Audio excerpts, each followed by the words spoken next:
bring in, a speaker from the Dean of Students office to talk about not only the consequences of plagiarism, but what it means, the whole idea of attributing a source, giving credit to a source, the whole idea of ownership of an idea. It's a very Western concept, that you can own a thought, and we haven't seen the statistics on it yet. Jimmy, you may have heard something about that, but we feel like we've seen a lot less of academic design cases once we started doing these workshops. So we have a whole repertoire of things that come out of issues that we've seen, anecdotal, Jim said focus groups, to try to tackle these things during our orientation program. So and beyond, because we also have seminars and workshops and Brown Bag Lunch series for students and scholars to come in, and anything from how to understand health insurance in the United States to surviving the winters to kind of gives you the segue. We do a History of Chicago one. We do that as part of orientation. For our faculty and staff that come in, they don't attend a big orientation like that, so we do have that every couple of months where we highlight, the transportation system again, to tie it back to today's talk, to understanding different parts of the city, and basically maximizing their experience here. But everything you're bringing up is exactly like you're like our advertisement for you're validating what we do, which it feels great. You had a question, sir? I just have a quick question. Excuse me. You mentioned that the video you showed us that you're translating it also to Farsi. Correct. I'm Persian. That's actually what was interesting for me. Is it because the statistics for, admitted Iranian students is growing up so much that you decided to include also Farsi? Because Farsi is not actually among the well-known, international languages. Here at UIC, we have a sizable group. I don't know necessarily that it's increasing by leaps and bounds, but within, particularly the College of Engineering, with a large group that they recruit, for their civil engineering programs. I don't remember the number off the top of my head, but it is around 100, I would say, students that speak Farsi here. So it is one of our larger groups, and we felt like that was something that we really wanted to reach. Doesn't mean we're going to be set to those. Yeah, we're looking to possibly have more and more, but we looked at like our top 5 or 6 languages spoken amongst our international community, and Farsi was one of them. Yeah. So by Farsi, you're doing Farsi, of course, for maybe for Afghan students as well. Do we have any Afghan students here? Because they also speak Farsi. I have to look. I think we had one last semester, But most of them are Iranian. Yeah. Yes.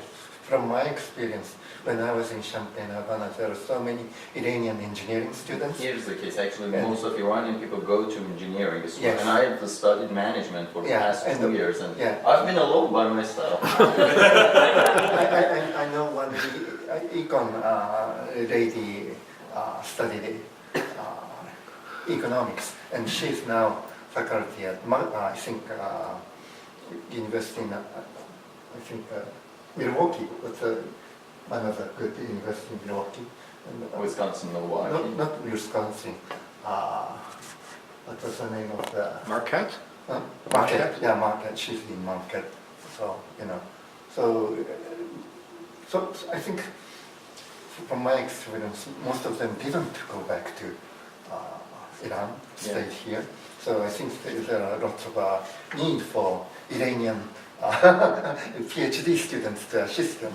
So, or for postgraduate job, I think you can find.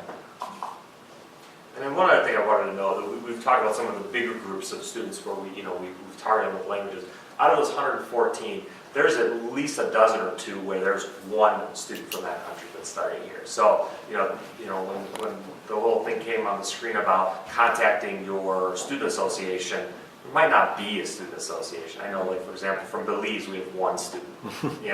What she's supposed to do, when she gets to O'Hare. Really, that's where we're trying to, connect the students with the Blue Line and get them here and give them as much information possible when that support network really isn't here. Good questions. So, Other areas where we're really highlighting, you know, like I said, we do our orientation. We do a city tour. We do use a double-decker bus tour for that one, since it's a little easier to see more in less than 2 hours. You know, we do cover the history of Chicago, and you know, do use the red line and blue line and things like that to really highlight where certain things are if you're trying to study the city from a historical aspect. And you know, just trying to really expand upon their knowledge base of American culture, you know, telling them where Ukrainian villages, for example, and trying to head out to that area, you know, using public transit, because the city of Chicago is very diverse, you know, segregated sometimes, but very diverse, and something that students can take advantage of with using the buses and the trains. And then we have many cultural activities that we offer throughout the year. Unfortunately, Gurney Mills is not accessible by public transit, so we do take buses up there so students can get literally everything and anything that they want. It's become a tradition here, even at some of the stores. You know, Burlington Court Factory, we know there's one here in Chicago, but it's become a sort of a tradition. You know, we switched it one semester to Woodfield, and people like revolted. They really wanted Gurney Mills because it's a tradition. They've heard about it from semesters past. It's a bonding experience. You know, it's an hour, Yeah. hour bus ride. In the summer it can be a little bit hot, so people commiserate and have a great time with it. You know, we go out to a pumpkin patch, you know, once a year around Halloween.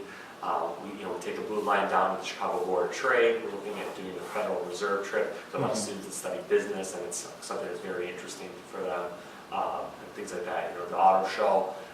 Big thing in the news today was that the Green Line expansion for McCormick Place isn't going to be in place till early next year. So if we were to take our trip, you know, to the McCormick Place for the Chicago Auto Show, you know, we might be using this new Green Line stop that's over on Cermak.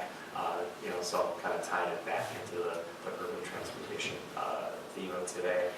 Actually, a couple other programs I wanted to highlight is that. Ed, you said in the introduction about the connection between international students and domestic students. We have two programs where we really try to do that. One's called Trade Winds, which is a friendship program where it's, you know, take an American student and an international student with similar interests, whether major, personality type, etc., and get them to go do events through the city. Some of them that we sponsor, you know, like we go to a Cubs game, for example, or you know, we do a service event. We did one in Humboldt Park this year that we had to take public transit out there. So we try to do as much as we can using the CTAU pass that the students have to pay for. Another one's Conversation Partners, which you know, we encouraged them to go out. We did a walking tour. The students took public transit to Chinatown and walk around with their partners. Again, it's an American student with a native speaker of the language that they want to learn, and then you have that sort of interaction where the international student is reinforcing their English skills with a native English speaker, and then the American student is trying to learn the target language with the native speaker. So, you know, try to reinforce what they're learning in class. Maybe learn a little bit of slang and really get to know what the real, you know, Spanish, the real Chinese is really sounding like. So they can fit in if they want to go for a study abroad experience, or perhaps even to live and work overseas. And then I thought we were going to have more faculty in the room, so this was sort of my bone. I was throwing out to the faculty, you know, if we had any faculty from any of the other social sciences, ways that they could incorporate use of public transit as an ethnographic tool in the classroom, you know, whether it's doing reflective assignments, journals, things like that, where they try to take into account, like, let's say you're studying gentrification, we'll make it a class requirement that they get there via public transit and write about their experience from that sort of participant observer role. You know, so many topics that can be explored. Again, sociology, psychology, labor economics. You have it. You know, anything you could probably try to connect, and you can use that transportation focus there in the classroom. And then I was going to ask faculty members in the audience if they had any ideas. I don't know, from the student side. And have you had any projects where it required you to use public transit as part of the thesis of it?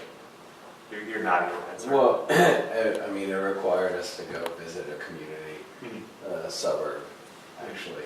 I think I've heard of a couple other classes as well that require that.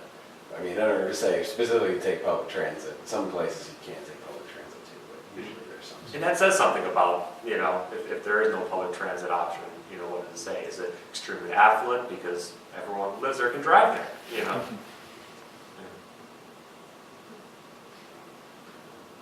I want to just open up for questions or if you have anything else.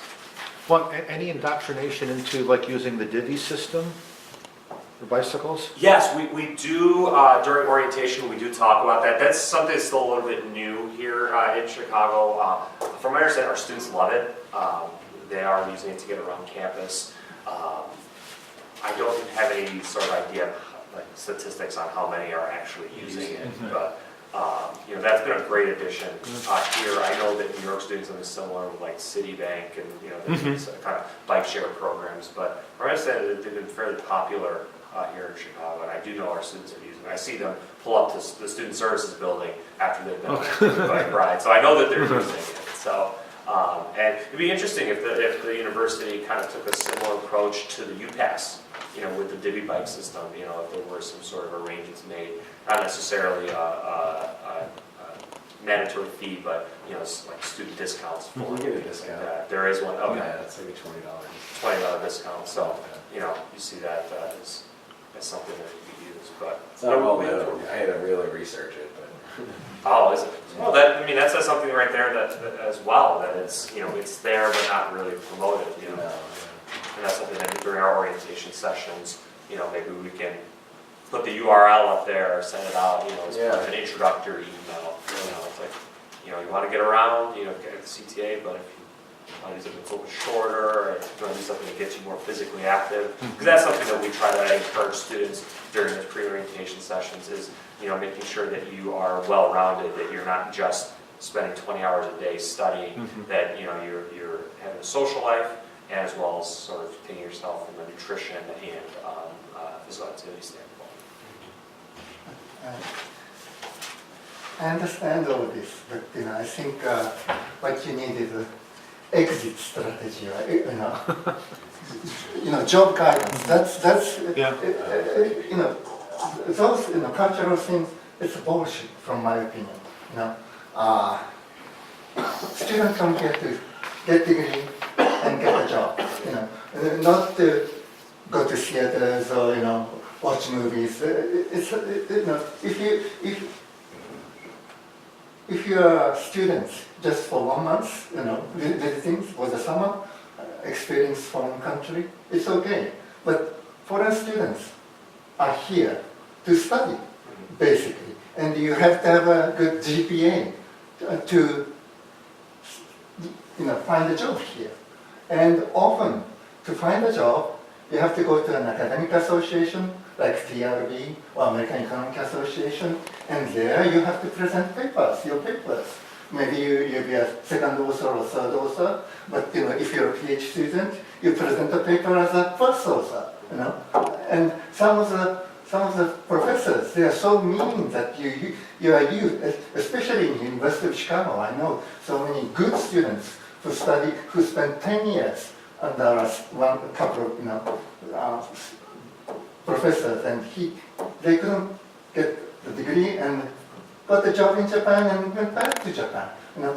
You have to see that here, often professors abuse you, as a cheap labor, and that's a fact.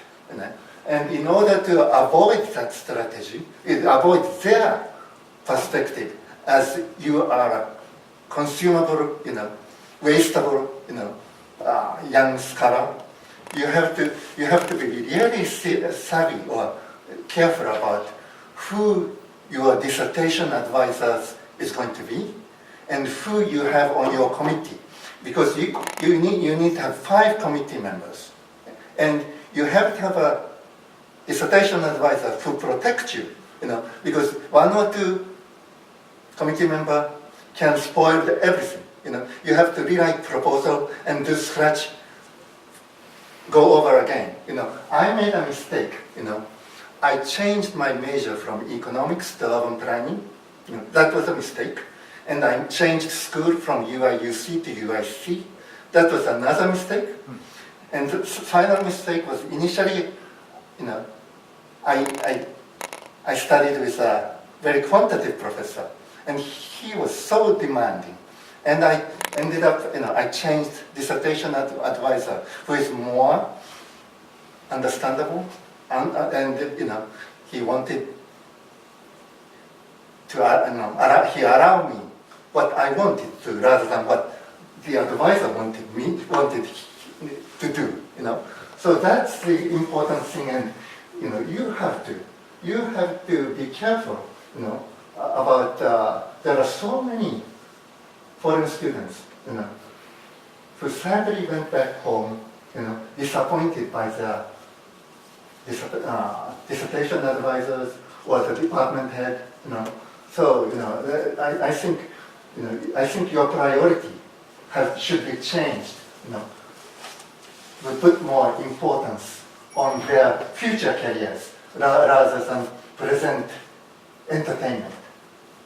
Well, respectfully, I don't think it's necessarily entertainment. It's part of the U.S. higher education system. We do have,